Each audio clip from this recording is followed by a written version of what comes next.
You're still on the same cycle as everybody else, and it all started with the words you spoke. When are you going to get off the cycle? When are you going to speak words? When are you going to speak the type of words that gives you a different destiny? When are you going to speak words that's going to change your destiny and change your life? Well, if you're hanging around folks that ain't going nowhere, you can't expect to go nowhere. There was a philosopher that says doing the same thing over and over but expecting different results is crazy. You can't do the same thing over and over and expect different results. I know people don't even have enough money in their bank account to buy a plane ticket. That's sad. But they're wearing $200 and $300 shoes. What kind of words are you speaking? What kind of words are you speaking? If you go to your job, I think I covered this last Sunday. If you go to your job every day and your main objective on that job is to get off and get a paycheck and go home and spend that paycheck, don't complain about your life.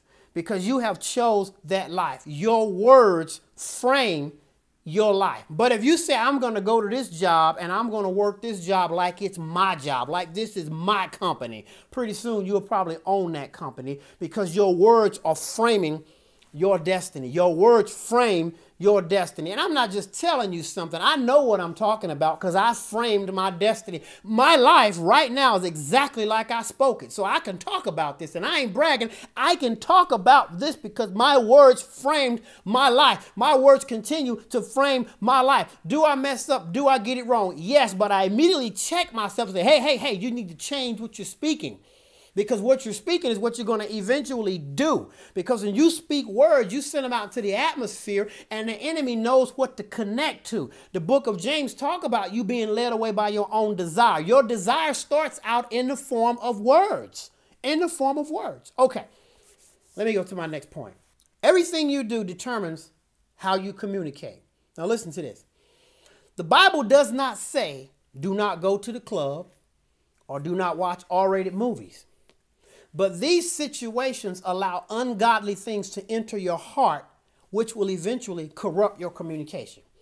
The Bible doesn't say thou shalt not go to the club. So I can't tell you it's a sin to go to the club.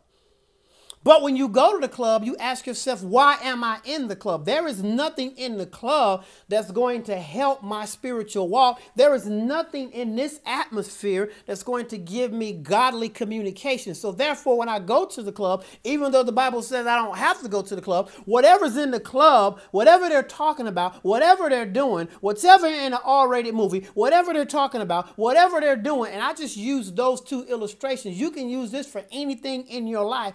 That communication that they're using and that you're hearing is going to enter your system.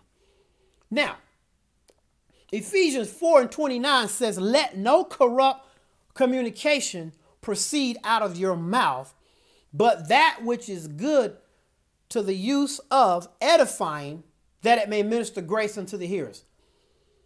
I ain't never seen a person that chill in the club every weekend talk about God.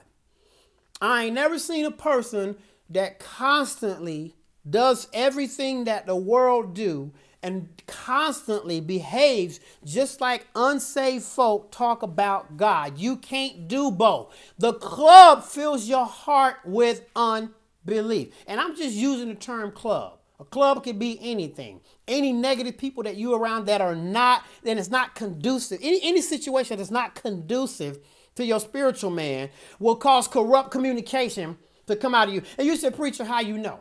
How do you know? The Bible says, how can two walk together unless they agree?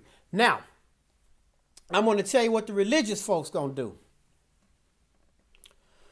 Layla, you didn't have to do that. Just press the button.